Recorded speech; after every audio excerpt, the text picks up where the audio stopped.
శ్రీ మహాగణాధిపతయే నమః, శ్రీమాత్రే నమః. మాచిరాజు భక్తి ప్రేక్షకులందరికీ నమస్కారం. ఫిబ్రవరి 17వ తేదీ అమావాస్యతో కూడిన పంచగ్రహ కూటమి ఖగోళంలో ఏర్పడుతోంది. ఇది ద్వాదశ రాశుల మీద ఎలాంటి ప్రభావాన్ని కలిగింపజేస్తుందో, ఏ రాశులకి అమావాస్యతో కూడిన పంచగ్రహ కూటమి అనుకూల ఫలితాలు కలిగిస్తుందో, ఏ రాశులకి అమావాస్యతో కూడిన పంచగ్రహ కూటమి వ్యతిరేక ఫలితాలు కలిగింపజేస్తుందో, అనుకూల ఫలితాలు రెట్టింపు చేసుకోవటానికి, వ్యతిరేక ఫలితాలు తగ్గింపజేసుకోవటానికి ద్వాదశ రాశుల వాళ్ళు పాటించాల్సిన శక్తివంతమైన పరిహారాలు ఏంటో ఈ వీడియోలో మనం తెలుసుకుందాం. 2026 సంవత్సరం ఫిబ్రవరి 17వ తేదీ మంగళవారం అమావాస్య వచ్చింది. దీన్ని భౌమ అమావాస్య అనే పేరుతో పిలుస్తారు. ఇది మాఘ అమావాస్య. మాఘ అమావాస్య, భౌమ అమావాస్య రోజు ఖగోళంలో ఒక అద్భుతం జరుగుతోంది. అదే పంచగ్రహ కూటమి ఏర్పడుతోంది. పంచగ్రహ కూటం అనేది చాలా శక్తివంతమైంది. అందులోనూ అది అమావాస్యతో కలిసి వచ్చింది. అంటే కొన్ని వేల రెట్లు ఎక్కువ శక్తివంతమైనటువంటి పంచగ్రహ కూటమి ఇది.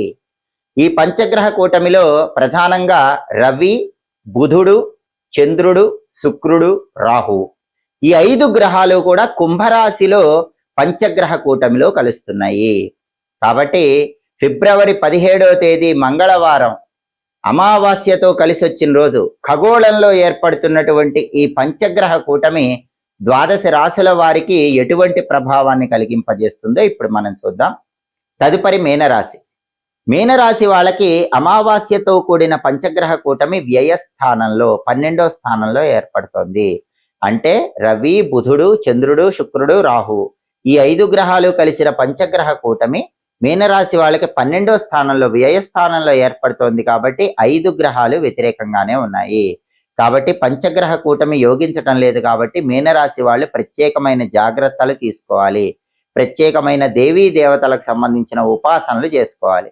అప్పుడు పంచగ్రహ కూటమి ఇచ్చే వ్యతిరేక ఫలితాల నుంచి బయటపడి సంపూర్ణంగా మీనరాశి వాళ్ళు అనుకూల ఫలితాలు పొందవచ్చు. ఈ పంచగ్రహ కూటమి మీనరాశి వాళ్ళకి 5 గ్రహాలు యోగించటం లేదు. కాబట్టి ఏ విషయాల్లో మీనరాశి వాళ్ళు జాగ్రత్తగా ఉండాలనే విషయాన్ని మనం పరిశీలిస్తే, సూర్యుడు పంచగ్రహ కూటమిలో 12వ స్థానంలో ఉండటం వల్ల అనవసరమైన ప్రయాణాలు కలిగింపజేస్తాడు.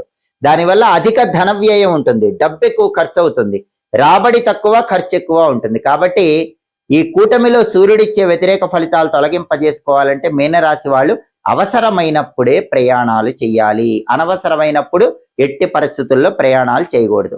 అలాగే పంచగ్రహ కూటమిలో బుధుడు వ్యయస్థానంలో ఉండటం వల్ల మీనరాశి వాళ్ళకి ఏం జరుగుతుందంటే, ఏ పని ప్రారంభించినా ఏదో ఒక ఆటంకం ఏర్పడుతూ ఉంటుంది.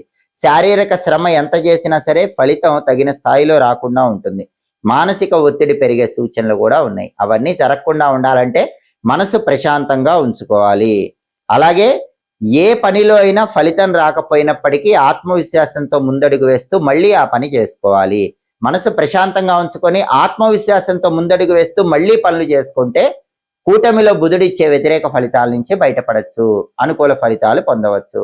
అలాగే పంచగ్రహ కూటమిలో శుక్రుడు 12వ స్థానంలో ఉండటం వల్ల మీనరాశి వాళ్ళ శరీరానికి కొద్దిగా దెబ్బలు తగిలే అవకాశం ఉంది. యంత్ర పరికరాల దగ్గర పనిచేసే వాళ్ళు కొంచెం అప్రమత్తంగా ఉండాలి. వాహనాల మీద వెళ్ళేటప్పుడు కూడా కొన్ని జాగ్రత్తలు తీసుకుని వెళ్ళటం మంచిది. అలాగే ప్రతి విషయంలో కూడా ఏదో తెలియని ఆరాటాన్ని ఎక్కువ పొందుతూ ఉంటారు.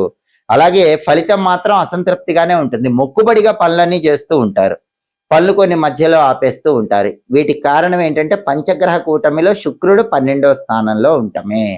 శుక్రుడు 12వ స్థానంలో ఉండటం వల్ల వచ్చే వ్యతిరేక ఫలితాలు పోవాలంటే మొక్కుబడిగా పనులు చేయకండి, డెడికేషన్తో పనులు చేయండి. పనుల్లో ఆటంకాలు వచ్చినా మనోధైర్యంతో, సెల్ఫ్ కాన్ఫిడెన్స్తో పనులు పూర్తి చేయండి. అప్పుడు పంచగ్రహ కూటమిలో వ్యయంలో శుక్రుడిచ్చే వ్యతిరేక ఫలితాలు ఏవి మిమ్మల్ని దరిచేరవు.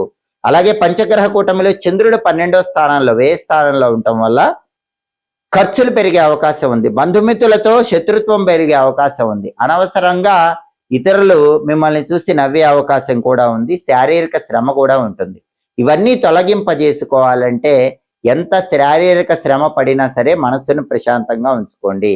దాంతో పాటుగా బంధుమిత్రులతో శత్రుత్వం లేకుండా జాగ్రత్తగా ఉండండి. మంచిగా బంధుమిత్రులతో మాట్లాడండి. అప్పుడు కూటమిలో చంద్రుడిచ్చే వ్యతిరేక ఫలితాల నుంచి బయటపడచ్చు. అలాగే మీనరాశి వాళ్ళ కూటమిలో రాహువు 12వ స్థానంలో ఉండటం వల్ల అకారణ కలహాలు ఇస్తూ ఉంటాడు. అనవసరంగా ఎదుటి వాళ్ళతో గొడవలు అవుతాయి, డబ్బు ఎక్కువ ఖర్చు అవుతూ ఉంటుంది. స్థానచలనం ఉంటుంది. ఉన్న ప్రాంతాన్ని విడిచిపెట్టి వేరే ప్రాంతానికి వెళ్ళవలసిన పరిస్థితి ఏర్పడుతూ ఉంటుంది. అవన్నీ జరగకుండా ఉండాలంటే డబ్బు ఖర్చు పెట్టే విషయంలో రూపాయి ఖర్చు పెడుతున్నా జాగ్రత్తగా ఆలోచించి ఖర్చు చేసుకోండి. ఎదుటి వాళ్ళతో అకారణంగా గొడవలు పడద్దు. అందరితో అనుకూలంగా మెలుగుతూ అనుకూలంగా వ్యవహరిస్తూ ఉండండి. అప్పుడు వ్యయస్థానములో పంచగ్రహ కూటమి అమావాస్య రోజు ఏర్పడటం వల్ల మీనరాశి వాళ్ళకు కలిగేటటువంటి వ్యతిరేక ఫలితాలన్నీ తొలగింపజేసుకుని అనుకూల ఫలితాలు పొందవచ్చు. అలాగే 5 గ్రహాలకు సంబంధించిన ధాన్యం, రవికి ప్రియమైన ధాన్యం గోధుమలు, బుధుడికి ప్రియమైన ధాన్యం పెసలు, చంద్రుడికి ప్రియమైన ధాన్యం బియ్యము, శుక్రుడికి ప్రియమైన ధాన్యం అలసందలు, అలాగే రాహువుకు ప్రియమైన ధాన్యం మినుములు. వీటిని నానబెట్టి గోమాతకు తినిపించటం, అలాగే 1.25 kg చొప్పున బ్రాహ్మణుడికి దానం ఇవ్వటం ద్వారా మీనరాశి వాళ్ళకి పంచగ్రహ కూటమిలో ఈ 5 గ్రహాలు ఇచ్చే వ్యతిరేక ఫలితాల నుంచి బయటపడి అనుకూల ఫలితాలు అందిపుచ్చుకోవచ్చు. ఖగోళంలో వందల సంవత్సరాలకు జరిగేటటువంటి పరమాద్భుతమైనటువంటి విషయం అమావాస్యతో కూడిన పంచగ్రహ కూటమి. కాబట్టి ఫిబ్రవరి 17వ తేదీ మంగళవారం అమావాస్య కలిసి వచ్చింది. ఇది మాఘ అమావాస్య, మౌని అమావాస్య, భౌమ అమావాస్య.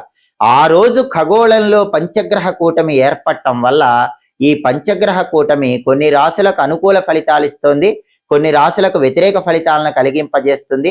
అనుకూల ఫలితాలు వచ్చే రాశుల వాళ్ళు అనుకూల ఫలితాలు రెట్టింపు కావాలన్నా, వ్యతిరేక ఫలితాలు వచ్చే రాశుల వాళ్ళు వ్యతిరేక ఫలితాలు తగ్గింపజేసుకోవాలన్నా ఉగ్రదేవతలను ప్రధానంగా పూజించాలి. దానికి కారణం ఏంటంటే ఎక్కువ గ్రహాలను ఒకేసారి ప్రసన్నం చేసుకోవాలంటే ఉగ్రదేవతల ఆరాధన విశేషంగా సహకరిస్తుంది. కాబట్టి ఉగ్రదేవతా స్వరూపమైనటువంటి దుర్గాదేవి, చండీ అమ్మవారు, మహిషాసుర మర్దిని, కాలభైరవుడు, లక్ష్మీ నరసింహస్వామి, పంచముఖ ఆంజనేయ స్వామి, వీరభద్రుడు, కాళికా అమ్మవారు, ఇలాంటి ఉగ్రదేవతల్ని ఎంత ఆరాధన చేస్తే అంతగా పంచగ్రహ కూటమి మీ రాశికి అద్భుతమైన శుభ ఫలితాలను కలిగింపజేస్తుంది. కాబట్టి తప్పనిసరిగా 12 రాశుల వాళ్ళు పాటించాల్సిన శక్తివంతమైన పంచగ్రహ కూటమి పరిహారం ఏంటంటే నిమ్మకాయల దీపం పరిహారం.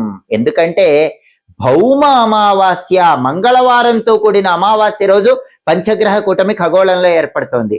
అందుకే ఖచ్చితంగా రాహుకాల నిమ్మ దీపాలు వెలిగించండి. మధ్యాహ్నం 3 గంటల నుంచి 4 గంటల 30 నిమిషాల మధ్య ప్రాంతంలో మీకు దగ్గరలో అమ్మవారి ఆలయం ఉంటే దుర్గా, కాళీ, చండీ, మహిషాసురమర్దిని లేదా గ్రామ దేవతలు పోలేరమ్మ, నాంచారమ్మ, పెద్దమ్మ, పోచమ్మ, మైసమ్మ, ఏ గ్రామ దేవతలు ఉన్నా సరే అమ్మవారి శక్తి స్వరూపాలకు సంబంధించిన ఆలయాల్లో రాహుకాలంలో నిమ్మ దొప్పల్లో దీపాలు వెలిగించండి. 2 నిమ్మకాయలు కోసి రసం పూర్తిగా పిండి దొప్పలు వెనక్కి తీస్తే 4 దొప్పలు వస్తాయి. ఆ 4 దొప్పల్లో నువ్వుల నూనె పోసి ఒక్కొక్క దొప్పలో కుంభవొత్తి, పువ్వొత్తి వేసి దీపాలు వెలిగించండి. ఈ భౌమ అమావాస్య రోజు రాహుకాలంలో నిమ్మ దొప్పల్లో దీపాలు వెలిగిస్తే పంచగ్రహ కూటమి మీ రాశికి తప్పకుండా అనుకూల ఫలితాలు ఇస్తుంది, వ్యతిరేక ఫలితాలు తొలగింపజేస్తుంది. అలాగే సుబ్రహ్మణ్య స్వామి ఆలయం దగ్గరలో ఉన్న సుబ్రహ్మణ్య స్వామి ఆలయంలోనైనా సరే ఈ నిమ్మ దొప్పల్లో దీపాలు వెలిగించండి. అలాగే అమ్మవారికి కుంకుమార్చన చేయించుకోండి, అద్భుత ఫలితాలు కలుగుతాయి. దుర్గాదేవికి కుంకుమార్చన చేయించుకొని రాహుకాలంలో కానీ ఏ సమయంలోనైనా సరే ఆ కుంకుమ బొట్టు ధారణ చేయటం ద్వారా కూడా పంచగ్రహ కూటమి సంపూర్ణంగా అనుకూల ఫలితాలు ఇస్తుంది.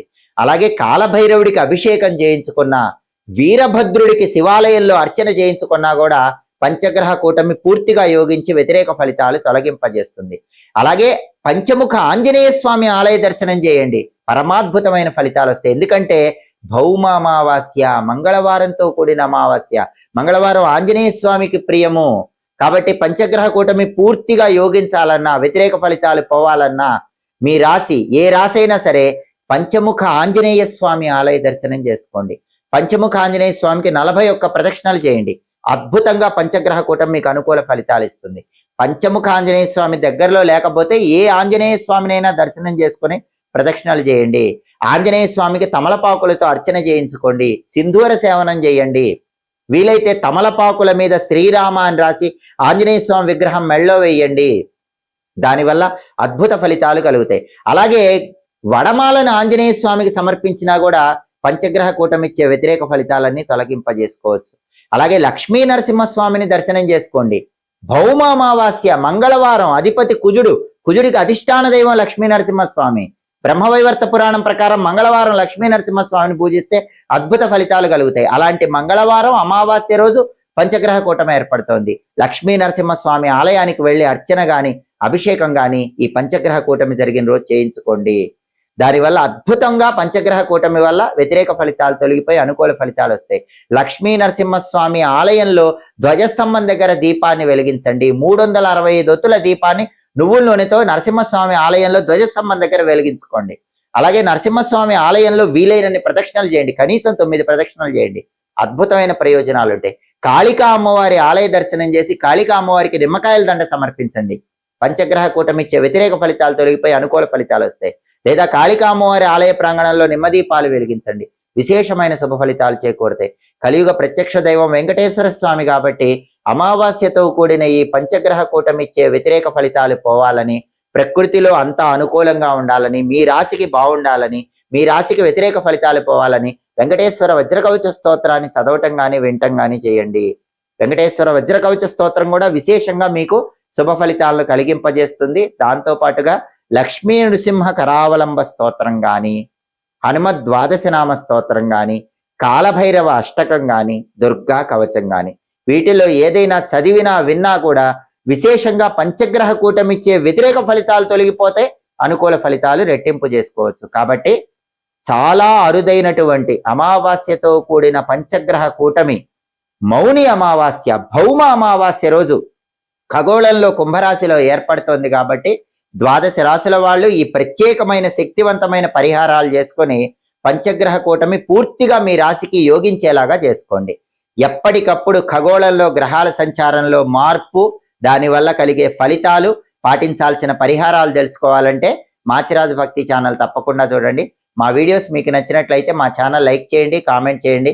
మా ఛానల్ వీడియోస్ 10 మంది మిత్రులకు షేర్ చేయండి. మా ఛానల్ సబ్స్క్రైబ్ చేసుకోండి.